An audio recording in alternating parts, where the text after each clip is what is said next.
the Trump administration cannot be considered an economic success, in my view, unless they find a way to address two big areas of concern for America's families. One is the cost of housing, and other is the cost of education and college.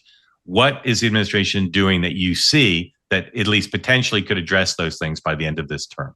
It's really a great question, because I would have said to you that there is very little the federal government can do other than try to jawbone the Fed for a lower Fed funds rate, which even that doesn't do a lot for the longer term mortgage rates, which are much more tethered to the 10-year and the 30-year than the overnight lending rate.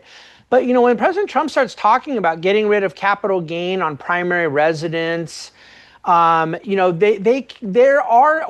adjusting for inflation, some of the capital gain burdens, there are things on the margin. The privatization of Fannie and Freddie could be a huge thing, and people say, no, it could take away credit. I vehemently disagree. I think that there is a huge opportunity in capital markets to get Fannie Freddie out of this insane stewardship that it's now been in for 17 years. But they're not going to do that before the midterms.